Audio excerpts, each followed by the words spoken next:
Hello, c'est Lionel. Aujourd'hui, on va parler d'inexpliqué, d'une bête mystérieuse et terrifiante qui aurait été vue par des milliers de témoins aux États-Unis, mais aussi en Europe et notamment en France. Dans le domaine de l'inexpliqué, il arrive souvent qu'on mette en doute la crédibilité des témoins, et c'est normal de rester prudent, mais aujourd'hui, je vais vous présenter plusieurs observations faites par des militaires. Des militaires qui sont des personnes pouvant être a priori considérées comme sérieuses. En effet, les soldats ont en général les pieds sur terre, et pour être dans l'armée, il faut être en bonne santé physique et mentale, donc ces témoins sont potentiellement assez crédibles. Dernière chose avant de démarrer, dans la première partie de cette émission, je vais vous présenter des témoignages, vous raconter des histoires donc, et ensuite, dans une seconde partie, repasser en revue les témoignages en apportant quelques commentaires et analyses. Mais ne traînons pas, commençons tout de suite avec les témoignages.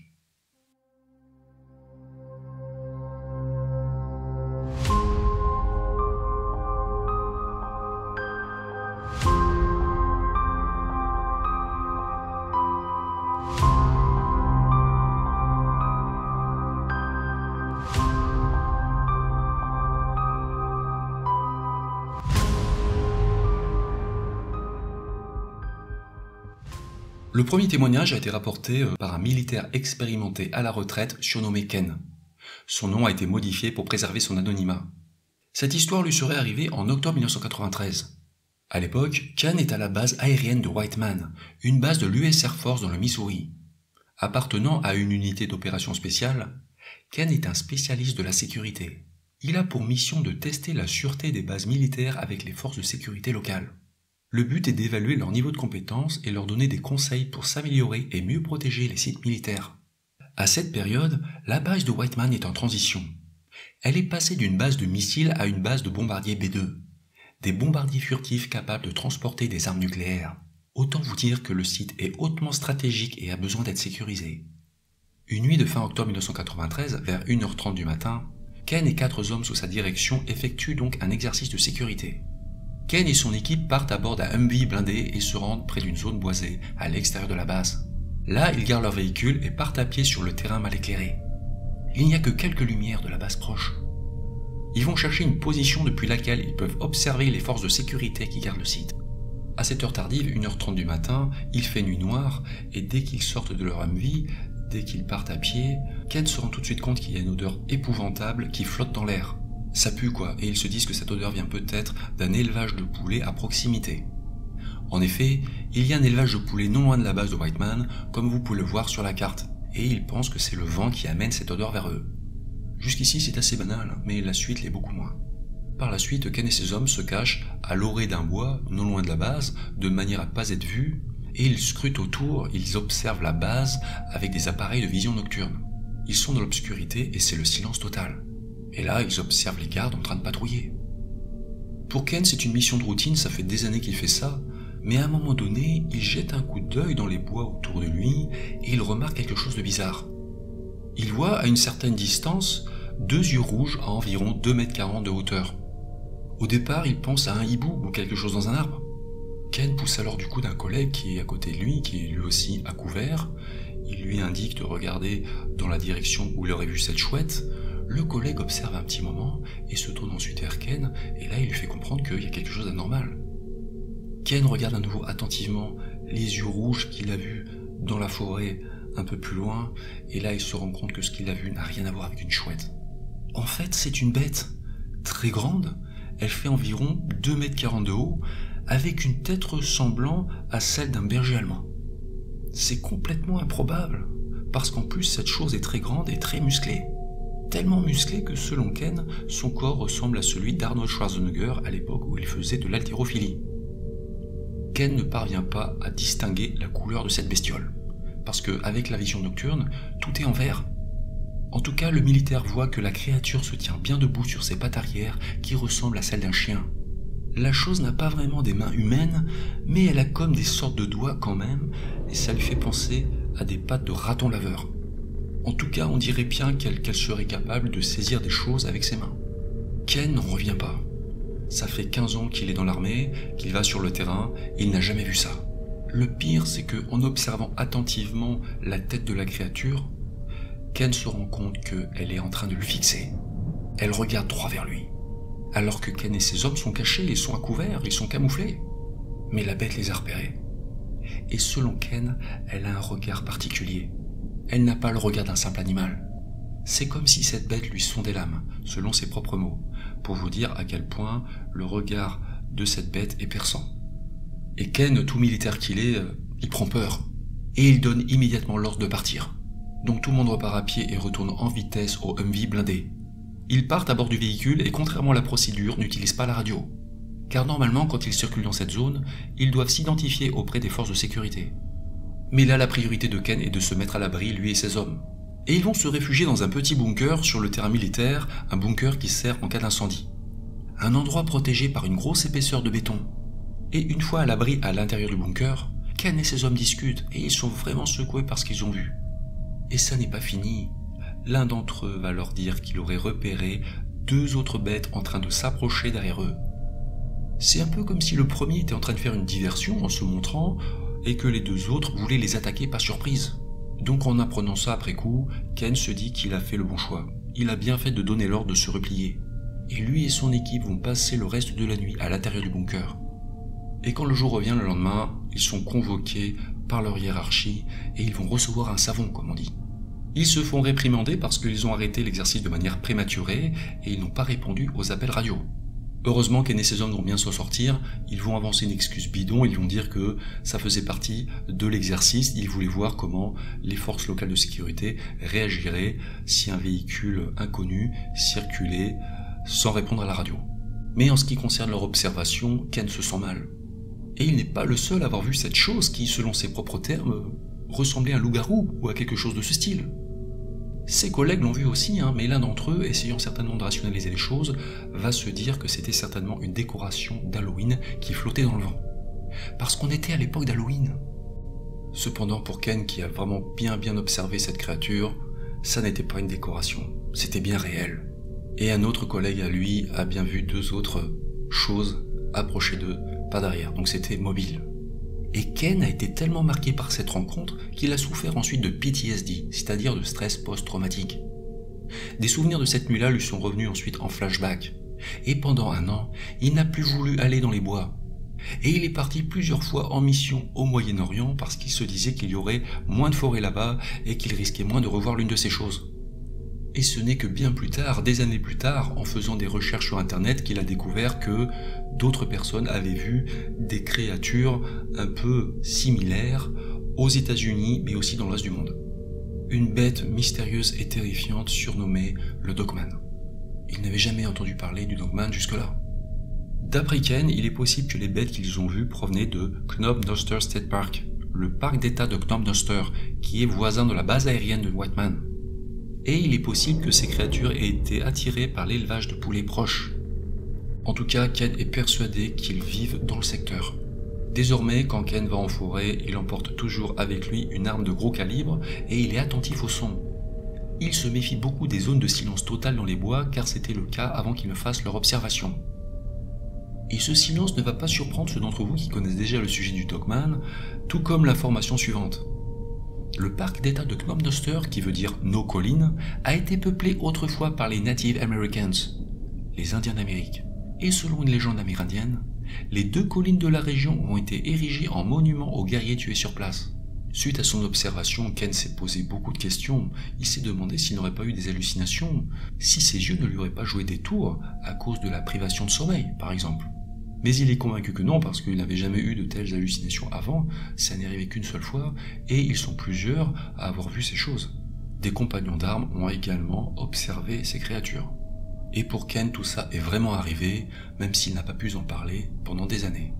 Par ailleurs, cette expérience a eu un impact sur Ken, dans sa façon de voir les choses. Ça lui a fait en quelque sorte ouvrir les yeux. Lui qui accordait avant peu d'importance à la famille, a évolué par la suite. Et il s'est toujours dit que si elle l'avait voulu, ces bêtes auraient pu les massacrer. Mais elles les ont laissés partir.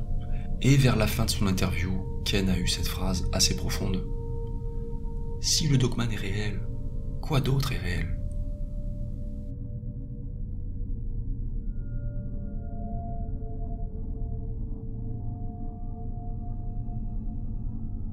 Le témoignage que je vais vous présenter maintenant a été rapporté par un homme d'une 60aine d'années surnommé Big Mo. Big Mo vit à Houston, au Texas. À mon avis, cet homme doit s'appeler Maurice, il doit être assez grand, donc on le surnomme Big Mo. On va l'appeler Mo tout court, ça sera plus simple. Cette histoire est arrivée en 1980 à Mo, qui était très jeune à l'époque. Mo avait 18 ans et il s'était engagé dans l'armée un an plus tôt. À l'époque, Mo est dans l'infanterie mécanisée et il est affecté à la base de Fort Polk en Louisiane. Et à cette période, un énorme exercice militaire est organisé près de Fort Polk. Un grand wargame, comme on dit, impliquant 6 ou 7 grandes divisions, certaines prestigieuses comme la 82e aéroportée. Pendant un mois, les troupes font des manœuvres sur le terrain et Big Mo participe à la logistique. Il ne participe pas aux simulations de combat sur le terrain, mais il est chargé de conduire un camion qui transporte 2 fois par jour le ravitaillement en nourriture depuis la base jusqu'à la zone de l'exercice. À 3h30 du matin et 15h30 de l'après-midi, Big Mo doit faire la route, environ 100 km aller-retour, à bord d'un camion de transport M35. Le camion est rempli de nourriture, steaks, côtelettes de porc, saucisses, pancakes, gâteaux, etc. Toute cette énorme quantité de nourriture doit servir à nourrir les soldats qui participent à l'exercice militaire sur le terrain. Pendant un mois, c'est vrai que les conditions de vie sur le terrain sont un peu basiques, c'est un peu compliqué, donc en contrepartie, ils sont bien nourris. Donc Mo fait en quelque sorte la navette avec son camion, il amène la nourriture et en rentrant, il ramène les restes et les ordures. Et Mo, qui est vraiment un bleu à l'époque, c'est vraiment un troufion de base, il ne fait pas la route seul, il est accompagné par un sergent assez âgé, proche de la retraite. Le type a fait la guerre du Vietnam, c'est un vétéran, un dur à cuire, il passe son temps à fumer des cigarettes, et il a mauvaise réputation parce que il passe son temps à crier sur tout le monde. En fait, c'est un peu une caricature, hein, un peu comme le sergent Hartman dans le film Full Metal Jacket. Voilà, petite référence pour les cinéphiles. Le gars est vraiment franchement désagréable, personne n'a envie de travailler avec lui, mais bon, Mo, il n'a pas le choix, quoi. Il est obligé de supporter tout en silence et d'obéir aux ordres parce que c'est l'armée, et c'est comme ça. Et tout le monde surnomme le sergent Top. Il ne l'appelle pas chef, il l'appelle Top. Voilà, c'est du jargon militaire. Donc l'exercice militaire démarre, Mo démarre aussi sa mission quotidienne d'amener le ravitaillement. Et 4 ou 5 jours après le démarrage de l'opération, c'est un peu devenu une routine. À 3h30 du matin, comme d'habitude, Mo part avec le sergent à bord de leur camion pour ravitailler les troupes sur le terrain. Et le sergent porte avec lui un fusil d'assaut M16. Mais bon, l'arme n'est pas chargée parce qu'ils sont en exercice. Arrivé à destination, il débarque la nourriture, donc c'était la nourriture du petit déjeuner, et il ramène les restes du dîner de la veille. Et cette nuit-là, il ramène beaucoup de nourriture parce qu'il y a beaucoup de restes. En effet, plusieurs divisions étaient à des endroits trop éloignés pour dîner, et beaucoup d'hommes ne sont pas rentrés manger. Le camion militaire repart donc à la base avec énormément de nourriture à l'arrière. Donc Mo et le sergent rentrent à la base, comme d'habitude, et pour rentrer, ils doivent emprunter un chemin qui traverse une grande zone forestière. Mais comme ils participent à un exercice militaire, ils ne peuvent pas rouler en plein phare, mais doivent rouler en veilleuse. Le véhicule circule donc assez discrètement dans les bois. Cette nuit-là, il fait chaud, c'est vrai qu'en Louisiane, qui est dans le sud des États-Unis, il peut faire très chaud la nuit, et dans la cabine du camion, Mo et le sergent ont baissé leurs vitres. Fidèle à lui-même, le sergent est toujours aussi désagréable.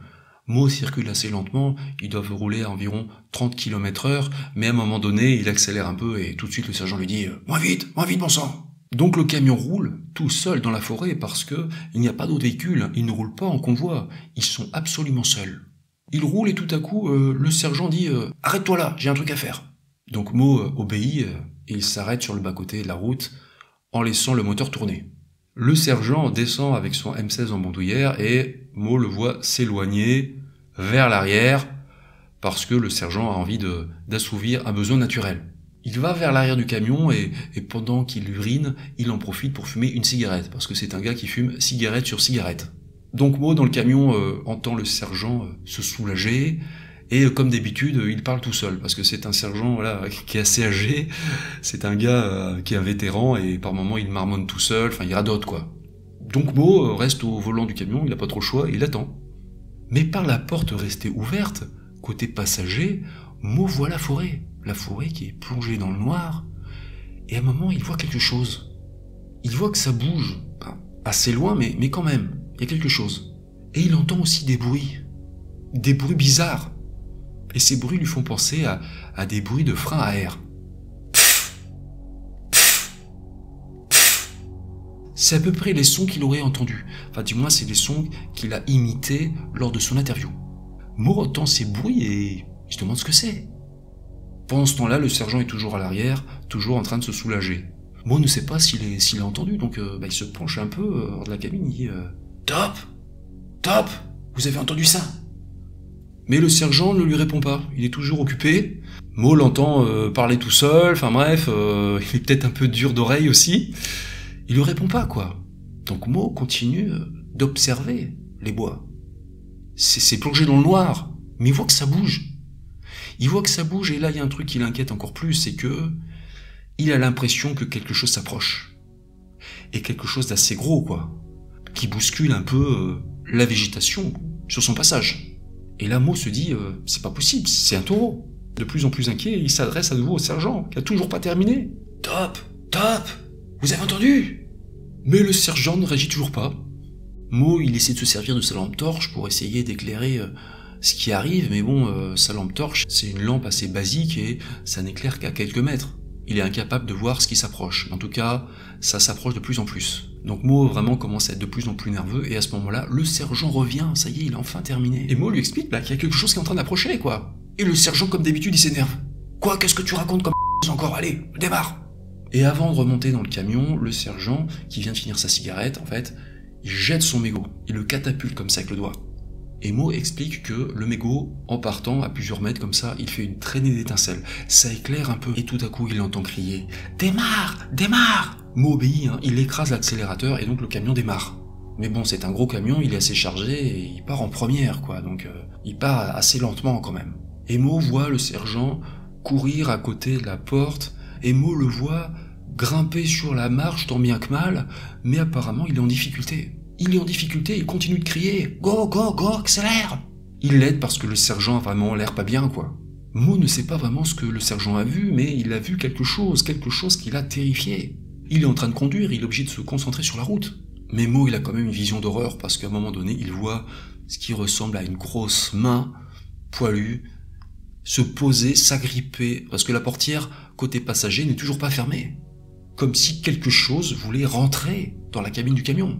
Le sergent apparemment essaie de réagir, il essaie de refermer la portière, et Mo entend tout à coup un hurlement de douleur, parce qu'en refermant la portière, le sergent a écrasé la main de cette chose. Mais ça n'est assurément pas un simple animal, parce que il réussit à rouvrir la portière avec son autre main. Un truc de dingue, parce qu'un loup n'a pas de main, et un loup normal ne serait pas capable d'ouvrir une portière.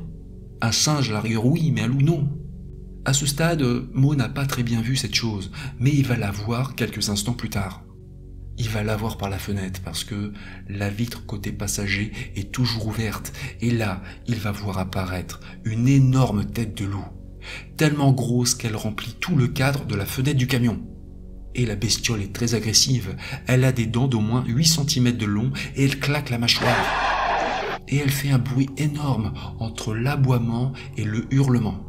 Et Mo explique que ces bruits sont tellement forts, tellement assourdissants, qu'il a même les oreilles qui sifflent comme après une explosion. Après une détonation, on peut avoir les oreilles qui sifflent, on peut avoir des acouphènes, et bien là c'est pareil. Et le sergent, qui tente comme il le peut de se tenir à distance de cette créature, il la voit de tellement près qu'il est sous le choc. Il est tellement sous le choc qu'il va perdre connaissance. Il s'évanouit, il s'écroule à moitié sur Mo qui est toujours en train de conduire. Donc là c'est une scène de chaos total, Mo il essaie de conduire tant bien que mal, le sergent s'est évanoui, et Mo n'est pas au bout de ses surprises parce que il va se rendre compte qu'il n'y a pas qu'une seule créature, il y en a plusieurs. D'après Mo, il y a 3 créatures sur le camion, il en entend une tomber lourdement à l'arrière à travers la bâche. Et là il entend un bruit infernal, c'est comme si quelqu'un était en train de tout saccager à l'arrière. Donc je vous raconte pas le cauchemar pour Mo, qui n'a que 18 ans à l'époque. Heureusement, le sergent va assez vite reprendre connaissance, et il a pour premier réflexe de vouloir attraper son fusil M16. Il saisit son arme et il veut le pointer sur l'une des créatures. Mais Mo comprend qu'il faut surtout pas faire ça. S'ils font ça, ils sont morts. Ils vont se faire déchiqueter. Donc tout en conduisant, Mo tend le bras, il abaisse le canon de l'arme, et il arrache le fusil M16 des mains du sergent. De toute façon, cette arme n'était pas chargée parce qu'ils étaient en exercice. Et juste après avoir fait ça, Mo va se rendre compte que les bêtes ne sont plus là. Elles sont parties.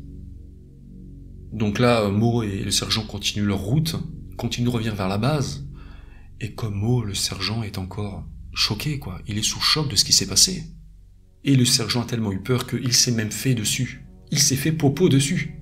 Le sergent est vraiment en vrac, il est vraiment en mauvais état. Et il a honte. Et il supplie à Mo de ne rien dire. « S'il te plaît, ne dis rien. Ne dis rien sur ce qui s'est passé. » Parce que maintenant, ils doivent rentrer à la base. Et il va falloir qu'il s'explique aussi, parce que le camion est très endommagé. Et Mo va se retrouver seul en plus, parce que à peine arrivé à la base, le sergent va disparaître, et Mo va apprendre plus tard qu'il a appelé sa femme et qu'il est rentré chez lui. Pour vous dire à quel point il était mal, quoi. Mo est maintenant seul et il doit s'expliquer. Il doit expliquer pourquoi son camion est très endommagé. Parce qu'à l'avant, la porte côté passager est à moitié défoncée. La vitre est cassée, le miroir arraché, et derrière, la bâche est en lambeaux. À l'arrière, tout est en vrac, cassé. Et la nourriture qu'il comptait ramener a disparu, évidemment. Et détail flippant, la marche côté passager est affaissée. Et cette marche est censée supporter un poids de 450 kg. Pour vous dire la taille de ces choses qui ont apparemment affaissé cette marche. Mo se retrouve alors dans une situation très compliquée parce qu'il ne peut pas dire la vérité. Personne ne va le croire. Et le sergent en plus n'est plus là.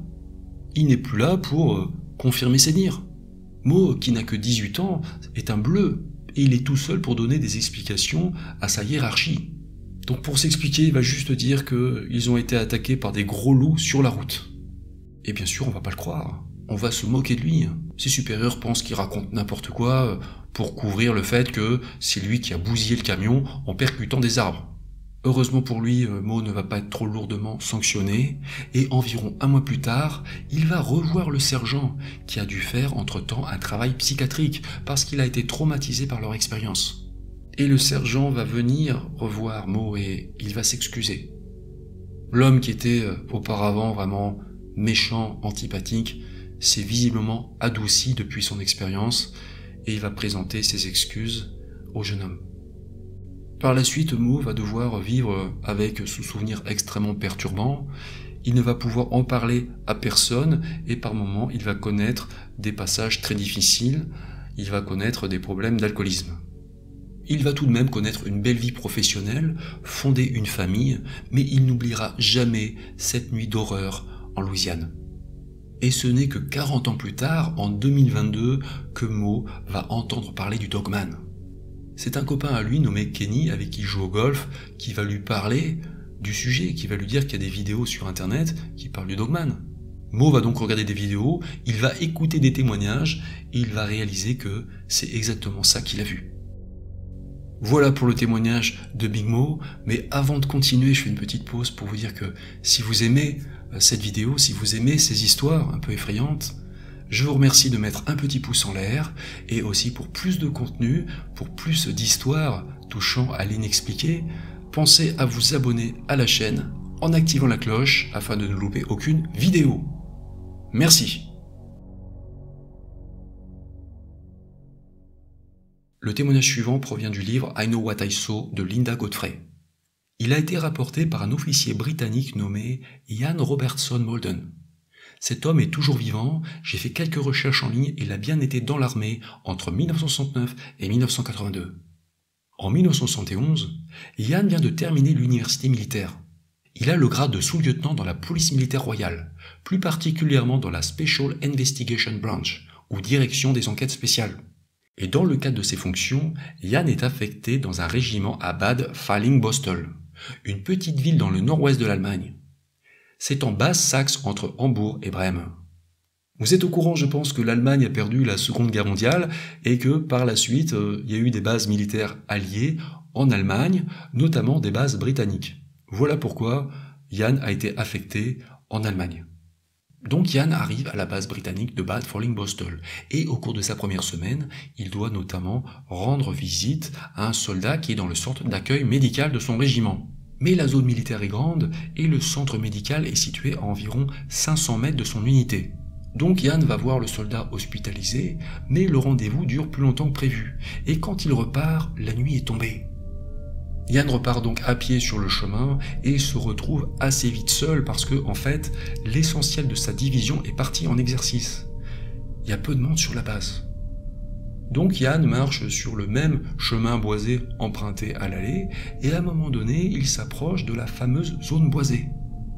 Et en marchant, il remarque soudain quelque chose. Il voit dans les sous-bois devant lui un chien. Et il a l'impression qu'il s'agit d'un berger allemand ou alsacien. Et ça l'inquiète un peu pour une raison précise. Beaucoup d'animaux ont la rage à cette époque dans cette zone rurale d'Allemagne. Et Yann a peur de se faire mordre. Et il est un peu ennuyé parce qu'il n'a aucun moyen d'éviter de contourner vraiment ce chien qui n'est qu'à 3 mètres du sentier. Et il n'y a aucun autre moyen de passer, il est obligé de passer par là. Arrivé une douzaine de mètres du chien, Yann s'arrête à nouveau pour évaluer le danger. Et là, il est un peu confus parce que il voit mieux ce chien. Un chien qui a une drôle d'apparence. Son poil est de couleur brun foncé, il a un long museau de berger allemand et aussi des oreilles incroyablement hautes et longues. Réalisant qu'il n'y a pas d'autre chemin, Yann recommence à marcher lentement tout en surveillant le chien. Et quand il arrive à environ 6 mètres de lui, il se passe un événement inattendu. Le chien se met debout devant Yann sur ses pattes de derrière. Donc là, je vous raconte pas dans quel état le militaire, il est complètement surpris. Et en plus, cette bête est grande. Yann évalue sa taille entre 2 mètres et 2 mètres 50 de haut. Et même si elle est mince, elle semble assez lourde et elle a l'air très stable sur ses pieds. Au début, Yann pense qu'il s'agit peut-être d'un ours maigre qui ressemble à un chien, mais il sait qu'il n'y a aucun ours dans cette zone d'Allemagne. Et ça pourrait paraître drôle, cette chose ressemble plus à des représentations anciennes d'Anubis. Le dieu Anubis est l'une des plus anciennes divinités égyptiennes. Elle est en général représentée par un homme à tête de chacal. Là, ça serait plus une tête de chacal sur un corps de chien, quoi. Et par la suite, la bête s'assoit tranquillement par terre, tout en regardant fixement Yann. Tout ça dans un silence absolu. Et selon le militaire, cette chose ne fait aucun bruit d'animal d'aucune sorte. Là, c'en est trop. Pris de peur, Yann fait demi-tour et il se met à courir. Il retourne jusqu'au centre médical d'où il était venu. Il fonce parce qu'il se dit que cette bête est peut-être en train de le suivre. Mais ça n'est pas le cas, cette chose n'a pas suivi Yann, elle est très certainement restée là où elle était. Mais la chute de cette histoire est vraiment intéressante. Quelques jours plus tard, Yann a repris normalement son travail. Mais il n'est toujours pas revenu de sa rencontre bizarre. Il en parle autour de lui et un jour qu'il est en train de faire des courses dans un commerce local, il en parle à une vendeuse. Pensant toujours avoir vu une sorte de chien qu'il ne connaît pas, Yann lui raconte son expérience. Et la vendeuse allemande lui répond alors « Oh, vous avez dû voir le loup-garou. Vous avez eu de la chance de vous échapper. » Le dernier témoignage que je vais vous raconter avant de passer aux commentaires et analyses est très court, il provient lui aussi du livre de Linda Godfrey. Cette histoire se serait passée en 1994 au bord du lac Michigan. Une nuit, 3 soldats sont en train de patrouiller vers 3 heures du matin autour de la base. Ils font une ronde et passent à proximité d'un cimetière militaire quand ils voient soudain à l'orée d'un petit bois une créature canine bipède. Ils braquent aussitôt leur lampe torche sur cette chose qui les regarde avec des yeux jaunes verdâtres. Et selon l'un des soldats, cette créature a le corps d'un homme et une tête de chacal qui lui rappelle Anubis. Recouverte de fourrure noire, cette chose mesure dans les 2 mètres de haut. Donc les militaires observent ce monstre figé, quand tout à coup l'un des soldats d'origine indienne de la tribu des Navarros se met à murmurer « Skinwalker! Skinwalker !» Et quelques instants plus tard, la chose disparaît dans l'obscurité en marchant comme un homme sur ses pattes arrière. Passons maintenant à la partie commentaires. Je vais revenir sur les différents témoignages en apportant quelques analyses rapides. On va parler d'abord du témoignage de Ken, survenu en 1993. Quand on écoute Ken parler, et vous pouvez le faire vous-même, je vais mettre le lien de son interview dans la description de cette vidéo, cet homme semble sincère. Et son témoignage est finalement assez classique. Tout d'abord par rapport aux circonstances de son observation. Ça s'est passé la nuit, on pouvait sentir une odeur très nauséabonde dans l'air, et ça c'est extrêmement courant dans les témoignages liés au dogman. Beaucoup de témoins rapportent que le dogman dégage une odeur épouvantable. Il y avait aussi un silence pesant, très étrange, qui pesait sur la forêt. Il est très courant que les témoins du dogman remarquent qu'au moment de leur observation, il n'y avait pas un bruit dans la forêt. En ce qui concerne l'apparence du dogman qu'aurait vu Ken, là encore, il n'y a pas de surprise. Il était très grand et très musclé, au point auquel l'a même comparé à Arnold Schwarzenegger. Et ça, encore une fois, c'est très habituel. Beaucoup de témoins rapportent que le dogman a un corps exagérément musclé. Un torse très puissant, d'énormes cuisses. Et la bête qu'aurait vu Ken n'avait pas un regard d'animal normal. Il avait un regard très intense, très puissant. Et ça encore, ça revient souvent dans les témoignages. Ken a même dit que ce regard était tellement perçant que finalement, c'est comme si cette créature lui sondait l'âme. Autre détail, cette rencontre a eu lieu aussi à l'époque d'Halloween, qui est une fête païenne. Et j'ai déjà eu l'occasion d'étudier d'autres témoignages qui se sont passés aussi à l'époque d'Halloween. Détail très intéressant, les militaires étaient à couvert, ils étaient cachés, camouflés dans la végétation, la nuit en plus, et la créature les a quand même repérés. Et ça me fait penser à une histoire qui est survenue aussi en France, un témoignage que j'ai recueilli et dont j'ai parlé dans mon livre et ma vidéo, Les mystères du phénomène dogman. Dans le cas de Ken, les créatures étaient très menaçantes parce que, apparemment, 2 autres arrivaient dans leur dos, c'est comme si elles voulaient les attaquer par derrière. Vu que Ken et son équipe ont préféré partir, on ne sait pas ce qui se serait passé s'ils étaient restés. En tout cas, ça ne fait qu'alimenter la théorie selon laquelle les dogmans seraient plus agressifs face à des hommes armés. Les armes à feu les rendraient nerveux. Et d'ailleurs, ça expliquerait aussi, selon moi, pourquoi les dogmans seraient peut-être moins agressifs avec les témoins en Europe. Tout simplement parce qu'en Europe, les hommes sont moins souvent armés qu'aux États-Unis. Aux États-Unis, bon, il y a beaucoup de chasseurs, mais aussi beaucoup de gens qui se promènent avec des armes dans la nature. Et dans le cas des militaires, voilà, les militaires sont très souvent armés. Autre point notable, Ken a été tellement marqué par sa rencontre qu'il a souffert par la suite de stress post-traumatique, PTSD. Et ça encore, c'est très courant parce que la quasi-totalité des témoins du dogman s'en souviennent le reste de leur vie. Ils n'oublient jamais ce qui s'est passé. Beaucoup de témoins supposés du dogman sont changés par leur rencontre, et c'est aussi le cas de Ken, qui auparavant accordait peu d'importance à la famille et qui a ensuite vu les choses différemment. Il a en quelque sorte évolué, il a vu la vie d'une manière différente par la suite. Le témoignage de Big Mo, comme celui de Ken, semble aussi assez crédible. Parce qu'encore une fois, quand on entend son interview, quand on l'entend parler, on a vraiment l'impression qu'il a vraiment vécu ce qu'il dit avoir vécu. Un peu comme pour Alain, le témoin de Nice, que j'avais interviewé dans une autre vidéo. En écoutant ce témoignage, qui paraît assez évident, c'est que les bêtes qui ont attaqué le camion militaire en voulaient avant tout à la nourriture qu'il transportait. Parce que ce camion était rempli de viande, saucisses, côtelettes, etc. Et encore une fois, le fait que le sergent attrape à un moment son fusil d'assaut M16, ça a énervé les créatures. Parce que, comme déjà dit, dès qu'il y a présence d'armes à feu, ces choses deviennent très agressives.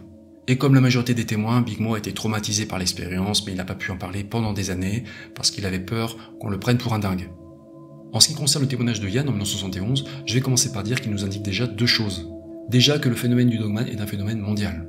Là, cette histoire s'est passée en Allemagne. Et ce phénomène est très ancien, là, ce témoignage remonte à plus de 50 ans. Car, il faut le rappeler, le dogman n'est pas une invention de l'Internet, non. Le premier témoignage connu remonte à 1886 et a été fait dans l'État du Michigan aux États-Unis.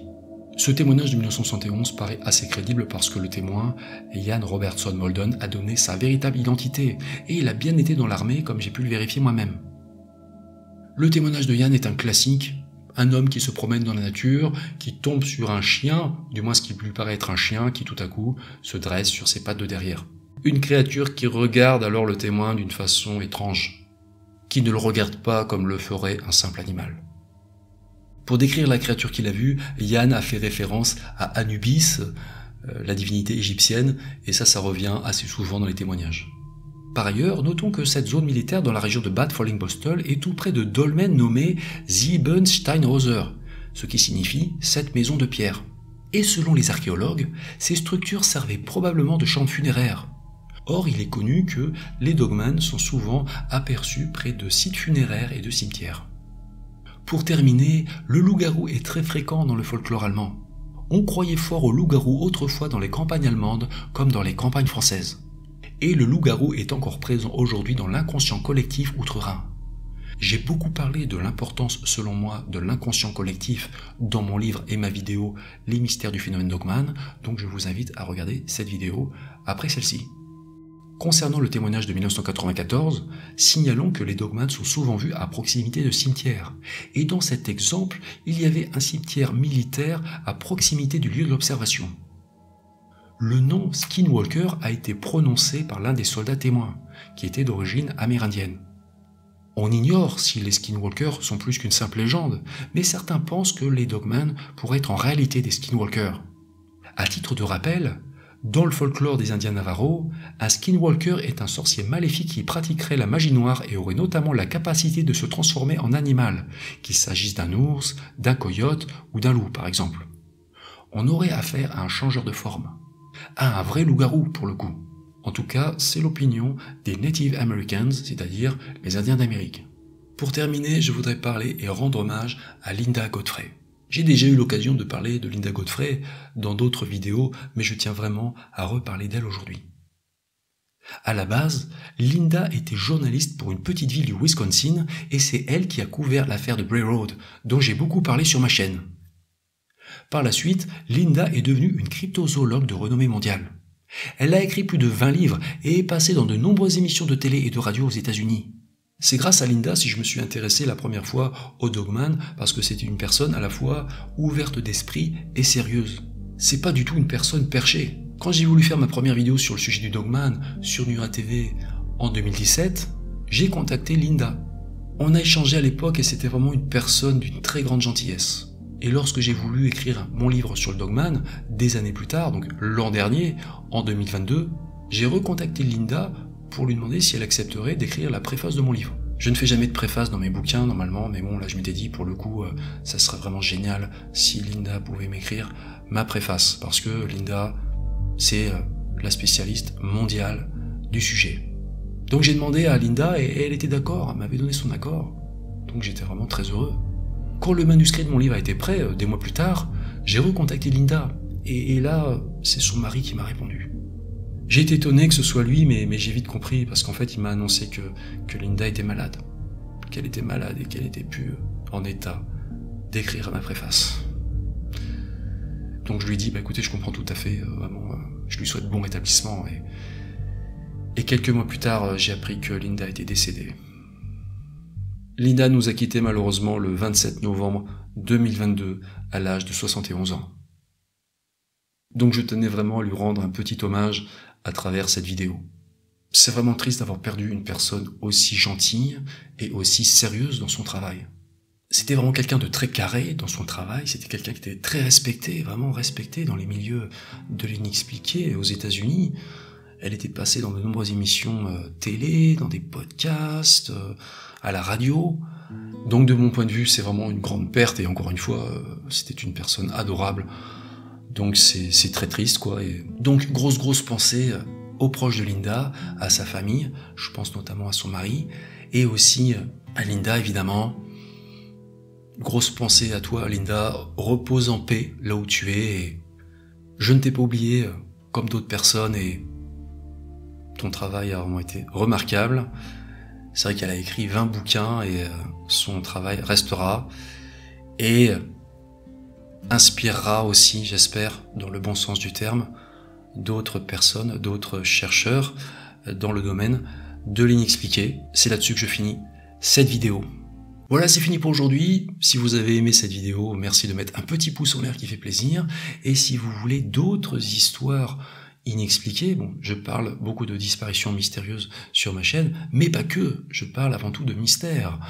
Si vous voulez d'autres histoires qui nous amènent parfois un peu aux frontières du réel, abonnez-vous à la chaîne en activant la cloche. C'est la meilleure façon de me soutenir et d'assurer l'avenir de cette chaîne. Donc, merci à vous. Les grandes vacances approchent bientôt pour certains, ceux qui ont la chance d'en prendre. Donc, profitez bien de cet été. Ne vous inquiétez pas, les vidéos vont continuer sur la chaîne d'une manière régulière, même si je vais être assez occupé, là, je vais être en plein déménagement, mais bon, c'est une autre histoire. Profitez de vos proches, profitez des animaux si vous en avez, ou de ceux qui sont en liberté dans la nature. Allez dans la nature, portez-vous bien et moi je vous dis à bientôt.